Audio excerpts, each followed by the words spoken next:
Mateta qui va marquer. Le Diouf Show avec Nicolas et Hippolyte. Ouais, salut tout le monde. Bienvenue dans le Diouf Show. Hippolyte, comment ça va? On est avec le petit café, on est posé. Comment? On est en esprit, ça dit quoi? Ah bah on est carrément, on est en force, on est en esprit, et je propose de te demander toi comment ça va, parce que je t'ai posé la question, tu ne m'as pas répondu. C'est vrai, j'ai pas répondu, bah excuse-moi, c'est très gentil de ta part, bah moi ça va. Ouais, y a pas de souci. Écoute, c'est la fin de saison, les cerises commencent à germer dans les sous-bois, et moi j'aime bien cette période de l'année, donc voilà, je suis bien heureux. Et je suis d'autant plus heureux qu'on fait ce dernier épisode spécial du Diouf Show. Avec à l'ordre du jour, est-ce que tu me permets, Hippolyte, de donner un peu le programme, le menu finalement, pour savoir ce qu'on va se servir à manger? On va commencer tout simplement par une review de l'année. On va reparler un petit peu du Diouf Show, du bébé Diouf Show, qui aujourd'hui a quelques mois, qui boit toujours le lait de sa mère, qui est nous deux. Nous sommes une mère commune du Diouf Show, nous allons revenir un petit peu sur ses premiers pas. Nous évoquerons ensuite Oumar Diakité lors d'une minute Diakité faite en bonne et due forme, contrairement à la semaine dernière, même si nous embrassons et remercions Charles pour sa généreuse participation et sa généreuse minute Diakité. Nous plongerons ensuite dans nos souvenirs, Hippolyte, car en dehors du show, nous avons vécu une année footballistique et nous voulions vous partager quelques souvenirs de moments vécus au bord d'un terrain de football. Et enfin, pour finir, et c'est peut-être le plus important, Hippolyte, est-ce que tu peux nous dire comment on va faire cette émission? Bah on aura une annonce très spéciale pour la suite finalement, parce que les gens se demandent, bah voilà, le Diouf Show, est-ce que c'est la fin complète? Voilà, on annonce la suite du Diouf Show, vous verrez très bien ce qui va se passer, mais ça sera à la fin de l'émission, faut tout regarder. Exactement, on ne vous met pas de timecode, et on est parti tout de suite avec la première section de cette émission, le retour sur le Diouf Show. Et oui, Hippolyte, ça a été une saison marquante. Ah. Je te corrige, je retourne sur le concours MPP, pas sur le Diouf Show. J'ai dit ça. Oui, ça arrive, ce sont des erreurs, ça arrive, c'est pas grave. Écoute, c'est une malheureuse erreur de ma part. Avant de parler, si on veut revenir sur toute la saison, il faudra parler par les débuts chaotiques de cette saison MPP. Oui, tout à fait. Faut pas oublier que les deux premières journées ont été un peu squeezées, ont été squeezies au tout début par notamment son administrateur Redugno qui avait du mal à prendre en main la plateforme. Oui. On ne lui blâme de rien. On ne le blâme pas, c'est même très complexe. Hein. Et d'autant plus moi qui ne l'ai jamais fait, j'aurais été peut-être bien infoutu de créer un si beau championnat. Et effectivement, Redugno a un petit peu merdé au départ, si tu me permets le terme. Mais tu es revenu mettre un petit peu d'ordre dans la Casablanca et tu t'en es bien démerdé. Est-ce que tu peux me raconter un petit peu comment déjà, pourquoi ça a existé ce championnat MPP, comment c'est né? Il y avait un groupe Ligue 1 et quelqu'un, je sais plus qui, a proposé l'idée, venez les gars, on fait un championnat MPP. Et Redugno a créé la ligue et c'est parti. Vraiment, c'est un coup de tête très basiquement, très simplement. Au tout début de la saison, une idée qui a germé, qui est partie. Et du coup, on a eu la Coupe RAF des Nations 3A qui se jouait sur une seule journée, d'abord. Avec la première journée qui était la première dite saison qui avait été remportée par Lucas Coutu avec 400 points, avec moi juste derrière à 5 points derrière lui, 395, derrière Seth Sardinet qui était actif à l'époque, troisième avec 364 points, et Nicolas, tu ne glanais que 193 points et Redugno 106. Donc il y avait 300 points d'écart, et ce qui est terrible, c'est on avait déjà un petit peu évoqué ça dans d'autres épisodes du Diouf Show, dans d'autres analyses, mais si la saison avait commencé à ce moment-là, eh ben peut-être que tu étais le vainqueur, parce que si on fait les calculs très simplement, là on fait plus 300, bah oui. Quand tu comptes la deuxième journée aussi, parce qu'il y a eu une deuxième dite saison qui était en fait une autre journée, où Seth Sardinet avait misé, et il y avait eu aussi, comme à l'époque, 178 points avec seulement 2 pronos bons. Nour Moka, 66 points seulement. Je pense qu'elle avait dû oublier des pronos, je vais vérifier ça tout de suite, c'était il y a longtemps maintenant. Ah bon, on s'en rappelle plus, évidemment. Je pense qu'elle avait oublié, elle avait oublié de faire des pronos, donc ça ne l'a pas aidé. Et du coup, moi, j'étais en tête avec 558 points, et pour le coup de loin, puisque j'avais plus de 200 points d'avance sur le second, qui était Lucas Coutu à 384 points. Donc là, donc si la saison commençait, donc on se répète, mais si la saison avait fait ça, effectivement, Hippolyte, déjà tu aurais passé la barre symbolique des 11 000 points, que personne n'a dépassé cette année. Et en plus, tu me dépassais largement, il n'y avait pas de débat. Alors peut-être que derrière, ça aurait été autrement. Peut-être que les risques n'auraient pas été pris de la même façon. Voilà. On parie en fonction du classement. Voilà, ça. Et si ma grand-mère avait des roulettes, voilà, On l'appellerait mon gendre. Plus interprété comme une pré-saison où finalement j'avais fait office de potentiel favori avec également Lucas Coutu qui pouvait devenir une sorte d'underdog, d'outsider, de chien d'en dessous, et finalement qui a peut-être déçu. Je crois qu'on peut peut-être parler d'une petite déception. En même temps, voilà, il est pas largué, il reste quand même 4ème du classement. C'est pas odieux, mais effectivement, il avait démarré sur les chapeaux de roue. Il était un parieur très très important dans les premières semaines, toujours dans le top 3. Jamais un coup dans l'eau, jamais un coup dans l'aile non plus. C'est quelqu'un qui fait très attention à ce qu'il consomme. Voilà, il boit pas une goutte. Hein. C'est quelqu'un qui est très sérieux, focus sur le classement, sur le boulot. Jamais un coup dans le nez. Jamais un coup dans le nez, jamais un coup du chapeau non plus. Pour avoir joué au football avec lui, c'est jamais arrivé. Enfin bref. Beaucoup de coups du marteau par contre. Beaucoup de coups du marteau. Bricoleur. Là, je crois qu'il a la carte fidélité de ses Bricorama. Et c'est pas Laura Merlin. Non. Alors Bricomarché a fermé en fait du côté de chez Lucas Coutu. Il va pas chez Monsieur Bricolage parce que selon lui c'est pas assez complet. Il va pas chez Laura Merlin parce que c'est surfait et trop orienté cuisine. Donc il va chez Bricorama qui a vraiment un côté très technique parce qu'il achète le béton par sac de 50 kilos. Hein. Faut pas se, tu vois. Voilà. Bricorama, qu'on salue au passage, qui ne sponsorise pas cette émission d'ailleurs. Non, ils n'ont pas répondu au mail. Mais du coup, oui, Lucas Coutu qui derrière s'est un petit peu effondré, notamment en fin de saison, parce que jusqu'alors, il y a même un moment donné, je sais pas si tu te rappelles Hippolyte, mais pour nous, voilà, le trio de tête était fait. C'était moi, c'était toi, c'était Lucas Coutu. À voir dans quel ordre, mais en tout cas, c'était top 3. Peut-être pour la première place, hein, quand même. À un moment, on s'est posé la question. Hein. Mais il y a même un moment, je crois, Lucas était presque plus proche de cette première place que toi en début de saison, parce qu'il avait été plus régulier. Et par la suite, t'es monté en flèche. Hein. Comment t'as vécu cette saison-là? Parce que t'as été finalement, t'as été le principal challenger de ma personne. Et je peux te dire, je vais le dire en langage technique, j'ai eu chaud au cul. Sache que pour moi, ça a été en fait une grande découverte. Je m'attendais vraiment pas à jouer à un tel niveau. Et dès la pré-saison, je me suis surpris.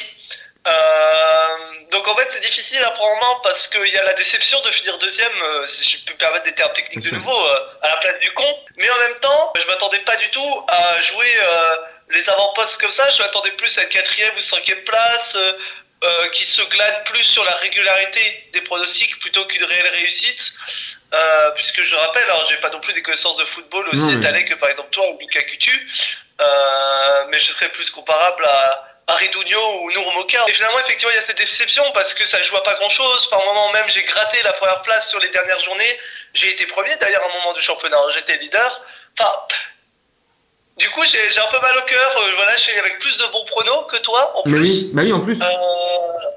Donc c'est un peu compliqué, c'est un peu crève-cœur finalement, mais à terme en prenant du recul, je pense que je vais me dire surtout que j'étais content de jouer les avant-postes dans ce championnat où je m'attendais pas du tout à ça. Mais c'est vrai que tu nous a beaucoup impressionné ce police, faut pas que t'aies de regrets parce que, mais c'est vrai qu'en début de saison, c'est un peu ce que tu disais, c'est aussi l'idée que j'avais, c'est comme ça qu'on en parlait avec les gars, c'est bon voilà, Hippo, il est marrant, c'est le petit clown, mais est-ce qu'il va réussir à être régulier et à faire une saison cohérente? J'étais un peu le Stade brestois, voire même le RC Lens. Mais complètement. Mais c'était un outsider complet où on s'y attendait même pas, où on se disait bon bah voilà, encore une saison dans le ventre mou. Il y aura quelques moments divertissants parce qu'on sait qu'il a du panache, donc on sait qu'il y aura des coups d'éclat. Mais de là à faire podium et à se qualifier pour la LDC du MPP, non, peut-être pas. Or, t'as très vite pris les avant-postes, tu les as quasiment pas quittés. T'as fait des grosses semaines, t'as quasiment jamais tapé à côté, c'était super impressionnant. Et moi pendant ce temps-là, je galérais. Parce que c'est vrai, aujourd'hui je gagne. Mais est-ce que tu te rappelles, est-ce que tu saurais me dire la première semaine que j'ai remportée? Je sais pas. Hein. J'ai mis 14 semaines à faire top 1 sur une semaine. Il vaut mieux marquer 400 ou 300 toutes les semaines plutôt que mettre 700 puis la semaine d'après 120. Et en parlant de régularité, on peut parler de Ridugno. Oui. Qui lui, au contraire, a eu beaucoup plus de difficultés, a eu des journées très compliquées.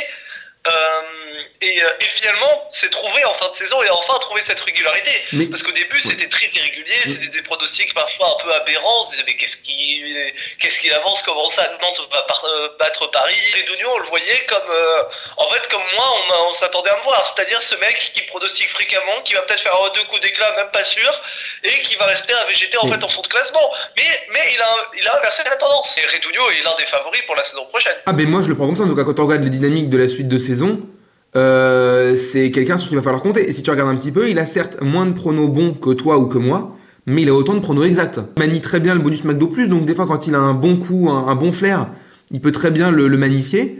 Et le pas qu'il a pris sur Lukaku lui donne le capital confiance nécessaire pour attaquer la saison prochaine avec beaucoup d'allant et beaucoup d'envie. Donc il va falloir faire attention, pour toi comme pour moi, ça va être un candidat sérieux. Si tu dois citer tes 3 favoris pour la saison prochaine, ce serait qui? Très honnêtement, je vais essayer d'être un petit peu original parce que j'aurais tendance à dire le podium de cette année. Mais Tu peux dire ça totalement aussi, hein. je pourrais dire ça, mais je vais être... Alors, à la fois, c'est de la fausse humilité et à la fois... voilà, je vais m'enlever du top 3 des favoris parce que je me suis senti en difficulté en fin de championnat, j'ai perdu peu à peu des points, j'ai sauvé les meubles en fait, j'ai sauvé les meubles et je sais pas si mais bon.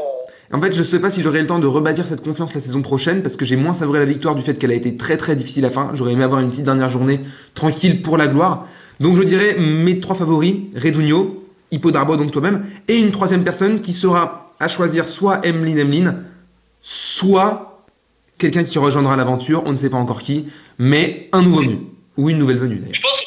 Je pense que dans les nouveaux venus, il y aura de belles surprises, notamment, on en a discuté en interne, il y a des rumeurs qui annoncent un Charles Otavi rejoindre le championnat. Mais il s'en cache pas d'ailleurs, il l'a annoncé, c'est vrai que c'est... Il s'en cache pas, il a des ambitions très explicites là-dessus et il a des ambitions très hautes. Hein. C'est voilà, jouer la Ligue des Champions dès la première saison, donc il y a de l'ambition. Et moi je pense qu'effectivement Charles peut faire grand-chose, beaucoup de choses, mais je pense plus en tant qu'underdog. Si je dois donner 3 favoris, ce serait évidemment toi. Au moment, Nicolas, je suis pas d'accord, je pense que tu es quand même l'un des favoris, si c'était le favori de la saison prochaine. Voilà, comme on dit, tu as eu la régularité tout au long de la saison, la fiabilité, et même en fin de saison, on a bien vu, tu as su assurer. Après, je mettrais effectivement Redunio comme favori, j'ai beaucoup envie de le voir jouer des avant-postes l'an prochain, et sinon, dans les favoris aussi, Emeline, quand même. Non, mais c'est vrai, faut pas qu'on l'oublie parce qu'elle a fait vraiment une fin impressionnante. J'ai très hâte de voir ce qu'Emeline peut faire sur une saison complète, qui d'ailleurs est toujours en recherche d'un club favori. Elle n'a pas de club favori sur MPP. N'hésitez pas à l'appeler et à la sponsoriser parce qu'elle cherche un club favori. Est-ce que, en parlant de recommandations, on ferait pas quelque chose qui n'a rien à voir avec de recommandations en faisant la traditionnelle Minute Diakité? Hippolyte, la dernière de l'année, il y a encore des choses à dire. J'ai même envie de dire, je suis comme l'Algérie à la Coupe du Monde du Brésil. Je suis chaud, je suis en feu. Est-ce que tu as ton chronomètre sous les mains? Oui. Pour nous parler d'Oumar. Alors, tu me dis quand t'es parti, et puis... 3, 2, 1, c'est parti, qu'a fait notre champion d'Afrique cette semaine? Eh bien, cette semaine pour Oumar, c'était finale de Coupe de France contre le Paris Saint-Germain avec le Stade de Reims. Il a démarré la rencontre sur le banc des remplaçants. C'était Théoson, Jordan Pefox, Kivache qui le remplaçait une nouvelle fois. Mais Oumar est rentré à la mi-temps, voilà, le Stade de Reims c'était vraiment traîner son spleen sur la pelouse du Stade de France, et Oumar est rentré pour mettre un peu de l'ordre dans tout ça. Il a fait une très très belle entrée, beaucoup d'activités, qu'il a honoré par un post Instagram publié avant-hier, composé de 10 photos avec la légende Alhamdoulilah et des images donc du match contre le Paris Saint-Germain, où il s'est démené sur le front de l'attaque. Il n'a pas marqué, il n'a pas frappé au but non plus, mais il a fait une très très belle performance, pleine de générosité. On verra s'il joue tout à l'heure contre Metz, je serai au stade pour voir sa performance. Ce poste néanmoins, Hippolyte, et c'est là que je te mettrai à contribution, dont les commentaires ont été désactivés. Oui. On peut uniquement partager le post, on ne peut pas le commenter.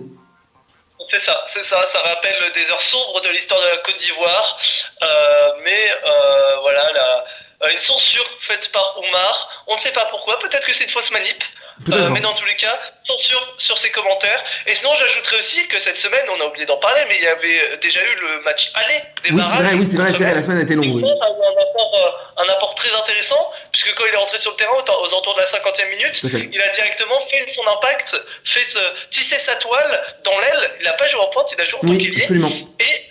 Et même joué sur des positions assez défensives par un moment. Et il a proposé un football assez intéressant, et ce qui a vraiment facilité le système rémois, qui a poussé au but de l'égalisation des Rémois. C'est vrai que là on est hors minute, mais c'est vrai que Oumar Diakité, on a souvent dit que voilà, fallait qu'il se réveille. C'est vrai que c'est une saison très difficile, on ne sait pas s'il sera rémois la saison prochaine. Je pense que même s'il ne l'est pas, on continuera de parler de lui.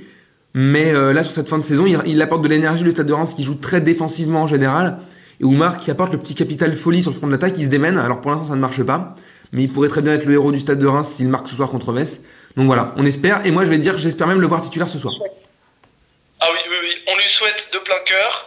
Moi, je pense pas qu'il faut le mettre titulaire. Je pense que c'est un très bon joueur pour apporter de l'énergie. On sait que voilà, il est très impactant physiquement et que c'est bien de le faire rentrer effectivement tôt en seconde période Oui. pour avoir son impact Mais physique. tu vois, dans un stade chauffé à blanc, le stade sera à guichet fermé tout à l'heure, hein.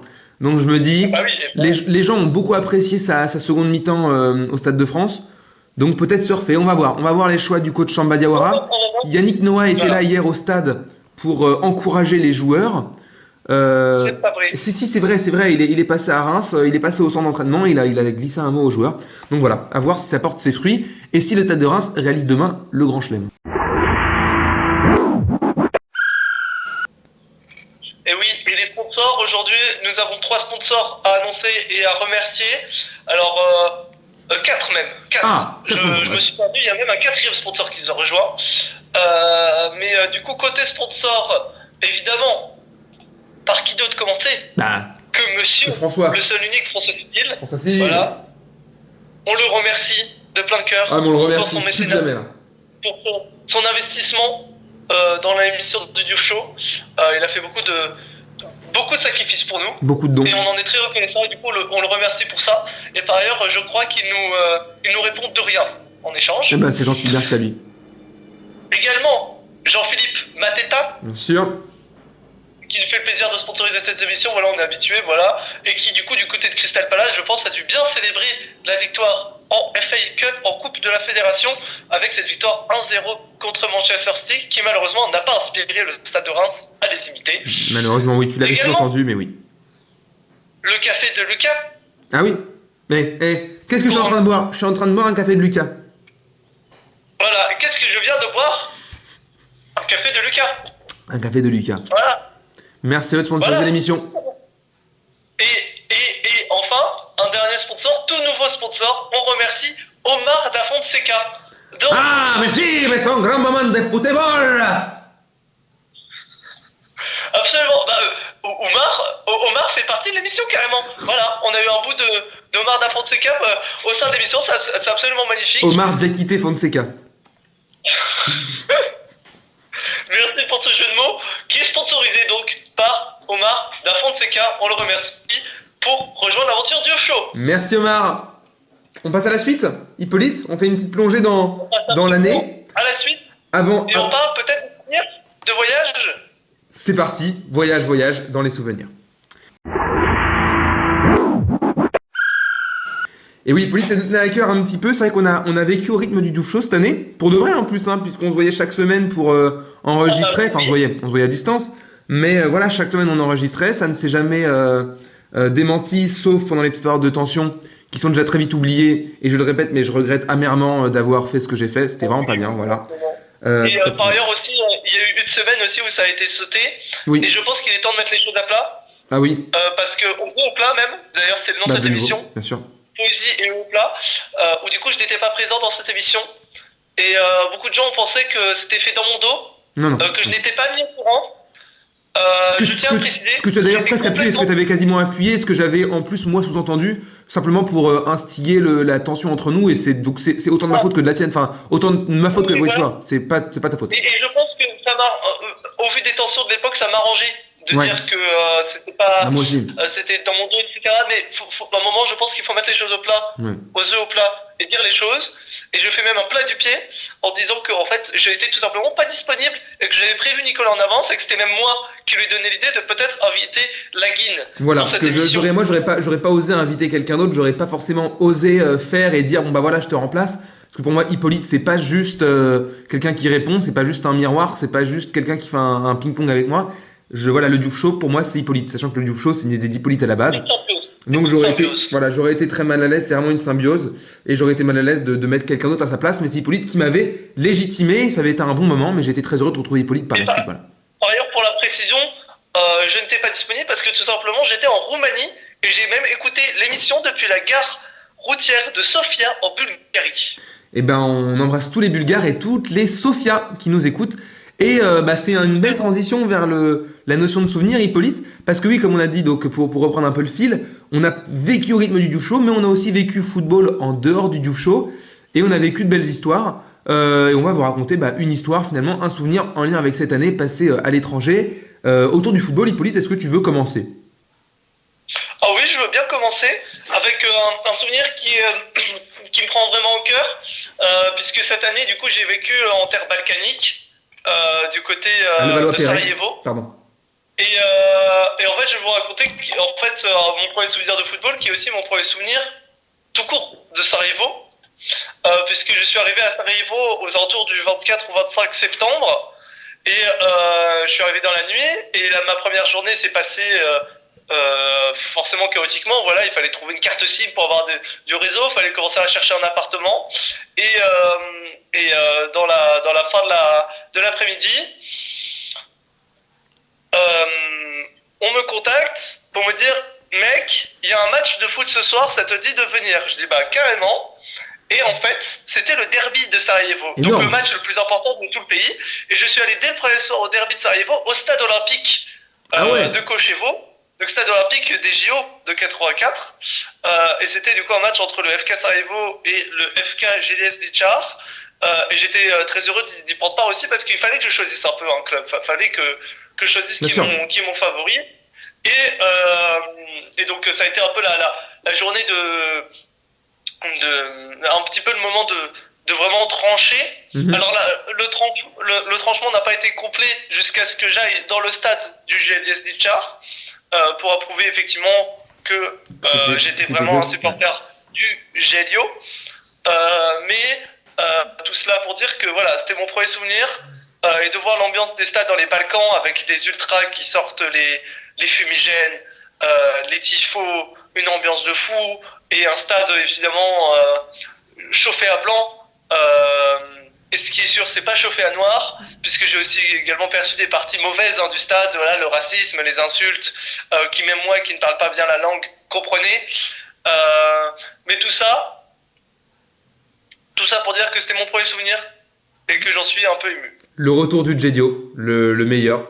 Et c'est amusant que tu parles de stade olympique et disons de manque de diversité dans les stades, puisque ça a un petit lien aussi avec mon anecdote. J'en ferai une autre très courte après, un petit rappel également. Mais j'ai eu la chance de voyager à Berlin en cette fin d'année. Et j'ai pu assister à un match du Hertha Berlin contre le Hanovre. Tu as eu la chance de voyager à Berlin, mais pas la chance d'avoir du logement. Ah oui, effectivement, puisque la coloc de mon hôte m'a simplement demandé de quitter les lieux. Voilà. Bon, on embrasse malgré tout toutes les Catherine qui nous regardent. Je crois que c'est Catherine qui nous regarde.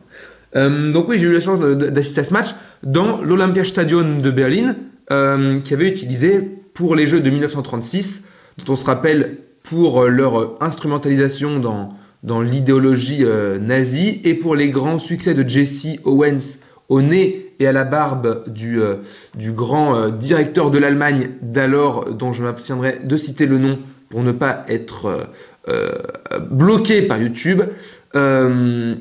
Mais ça a été un grand moment dans un lieu chargé d'histoire, dont on ressent la gravité également, ou en tout cas, on sent qu'il y a un poids de l'histoire. C'est pas simplement impressionnant, il y a aussi quelque chose d'assez, je sais pas si c'est du domaine de l'émotion ou presque un genre de crainte, mais c'est un stade très massif, de très grandes colonnes. Les anneaux olympiques noirs sont encore fièrement affichés sur les 2 colonnes d'ouverture du stade. Voilà, c'est un lieu dont on sent qu'il a été important. Et vous savez, parfois, je sais pas si ça veut dire ça, mais tu vas dans un lieu d'histoire et t'es pas pris. Tu sens pas la présence de cette histoire, de ces souvenirs qui sont ici. Or là, tu es transi de toutes ces images qu'on a vues passer sur ce stade. Et donc c'est impressionnant. Je pense que c'est peut-être mon expérience de stade en termes de lieu la plus intense. Et sur une note plus positive, tu parlais de ton premier souvenir de Sarajevo, qui est ton premier souvenir de foot à Sarajevo. Et ben moi aussi, un de mes premiers souvenirs de Brighton, c'est le stade, puisque 2 jours après mon arrivée, je suis allé voir un match de coupe et j'ai rencontré James, un stadier d'origine irlandaise, qui m'avait aidé à trouver ma place, qui était venu me voir à la mi-temps. J'étais assis en bord pelouse, j'avais mangé un cheeseburger avec un Coca-Cola Cherry et j'avais pris mon pied. C'était un sacré beau moment. Et c'est un de mes plus beaux souvenirs également à Brighton. Absolument magnifique, et j'ai envie de finir par un autre souvenir bien sûr, qui n'a pas forcément de rapport directement avec le football, mais un petit peu quand même, puisque c'était un matin de nouveau à Sarajevo. Par ailleurs, c'est encore des souvenirs assez récents. De toute façon, ma mémoire flanche un peu dans souvenirs plus anciens, surtout pour me rappeler du Stade de Reims qui gagnait des matchs. Oui. Mais tout ça pour dire qu'un souvenir assez récent, c'était une fois un matin, je me réveille, je prends mon café qui n'était pas encore baptisé café de Lucas à l'époque. L'hiver commence à arriver sur Sarajevo, mais pas encore complètement, et donc il fait encore assez beau, et donc je sors pour aller à la bibliothèque et travailler tranquillement. Et sur le chemin, sur la descente de la côte qui mène à ma maison, je m'arme de mon téléphone et je vais faire part à un ami d'une idée un petit peu farfelue que j'ai. J'envoie une note vocale et c'était à toi, Nicolas, et c'était pour annoncer l'idée du Diouf Show, voilà, au courant de novembre, quelque chose comme ça. Et voilà, c'était une idée un peu comme ça, sur un coup de tête un matin, voilà, une idée de tiens, ça dirait qu'on fasse une revue de MPP, et puis voilà. On s'est appelé, et tu sais quoi, on enregistre, la plupart des épisodes ont évidemment été enregistrés depuis l'Angleterre, depuis Brighton, mais là j'enregistre depuis chez moi, sur ma table de salle à manger, et c'est exactement là qu'on a enregistré la première émission, qu'on a parlé de l'émission, qu'on l'a théorisé, qu'on a trouvé les chroniques. Et du coup, c'est un sacré beau moment. Et Hippolyte, je l'aurais dit, mais je te remercie pour cette année qu'on a passée ensemble avec le Diouf Show. Très sincèrement, ça a été un plaisir d'avoir ce petit rendez-vous hebdomadaire. Et ça a toujours été quelque chose de très cool. Il y a effectivement eu la petite période compliquée dont on a déjà parlé, on va pas revenir dessus. Mais pour le reste, ça a été beaucoup, beaucoup de plaisir. Ça n'a jamais été une charge que j'ai regrettée. C'est toujours quelque chose, je me suis dit, quelle chance de pouvoir faire ça avec les copains. Quel pied, quel plat du pied. Ah oui, quelle sécurité même. Hippolyte, ces dernières phrases, elles nous font un petit peu clôturer le chapitre Diouf Show, en quelque sorte. Je pense qu'on a déjà tiré quelques larmes. On a déjà tiré quelques larmes. Il y a déjà des gens qui sont venus. On est nous trop pudiques pour le faire à l'antenne, mais aussi parce qu'on sait que finalement le Diouf Show, c'est peut-être pas terminé. Et oui, c'est pas fini. Parce que quand il y en a plus, il y en a encore. Et oui, comme dirait Stromae, quand il y en a plus, il y en a encore. Et Hippolyte, voilà, est-ce que tu veux avoir l'honneur de nous teaser un petit peu, nous expliquer un petit peu ce qui va se passer dans les semaines, dans les mois à venir, on peut dire mois, même si voilà, c'est plutôt des semaines, pour le Diouf Show. Écoutez, je pense que voilà, là au moment où on vous parle, on est à toute fin du mois de mai, on arrive quasiment en juin. Et donc ça veut dire plus de football. La saison de football va prendre une pause. Évidemment, il faut bien que nos athlètes grecs, nos Herculéens, prennent un petit peu de repos, passent du temps avec leur famille, revoient leur gamme et leur système avant de rattaquer une nouvelle saison. Mais nous, de notre côté, on n'a pas fini de chômer. Et du coup, pendant ces 3 mois là de trêve, de pause, de flottement, voilà, un petit peu moins de 3 mois, puisque la saison commence déjà en août, on a eu comme idée d'adapter le Diouf Show à votre saison. D'adapter le Diouf Show à vos besoins. Avec une nouvelle émission qu'on a appelée le Diouf Show. Voilà, vous pouvez voir la miniature tout de suite en direct. Voilà, vous voyez le Diouf Show. Ce sera du coup une série de petits épisodes, de petits conseils, de petites matinales sur la vie d'été. On va tout simplement se retrouver à intervalles réguliers avec Hippolyte pour discuter, pour donner du bon temps, pour donner des bons conseils. Ça pourrait être sur n'importe quoi. Vous pourrez même faire on verra, on a déjà nos petites idées, mais s'il y a des choses dont vous voulez nous entendre parler, s'il y a des conseils que vous aimeriez avoir, des questions... Commentez. Vous commentez sous les vidéos, vous nous envoyez un petit message, mais commentez, ce sera meilleur pour le référencement. Petit commentaire, et puis nous on voit, et puis on essaiera de faire une forme assez originale, de prendre beaucoup de plaisir, et on aura la chance cette fois d'enregistrer en présentiel, je pense. En tout cas, sous assez peu de temps. Alors on ne sait pas exactement quand est-ce que ça commencera, on ne sait pas par quel épisode ça commencera, mais en tout cas voilà, les Diouf Show de l'été, c'est tout l'été. Si je puis poser une petite... on va viser 1 à 2 émissions par semaine. Voilà. Ça va être du gros rythme. Ce sera peut-être pas des émissions de 15 minutes, parce que bon, on fera peut-être pas 15 minutes sur l'assaisonnement de la burrata, mais en revanche... On en parlera. Eh ben, note-le, Hippolyte. On l'avait pas encore noté celle-là? Je note. Là, tu sais quoi? T'avais même pas besoin de le dire, je le note. Voilà, on a déjà une belle liste. On a déjà combien là? 1, 2, 3, 4, 5, 6, 7, 8, 9 et 10 idées. Et c'est la 11e idée qu'on a déjà. Donc, ça va, je suis abonné. On a une équipe de foot d'idées. Et ben, Hippolyte, je pense que c'est une belle promesse. Et ça fait repartir tout le monde avec plein d'espoir, plein la tête, plein de sourires, plein de bonne humeur. Et la promesse d'un bel été sur les ondes avec le Diouf Show. Est-ce que tu as quelque chose à rajouter ou est-ce qu'on se laisse là-dessus? On souhaite un bel été et on se dit à bientôt parce que nous, ça s'arrête pas. Hein. Parfait. C'est parfait. Ah ouais, voilà. Et ben voilà. C'est parfait. Et ben, bonnes courtes vacances. On se retrouve très très vite pour les Diouf Show. Et on vous embrasse et merci pour cette saison de soutien. Merci beaucoup, allez, ciao, ciao, ciao, Ciao. ciao.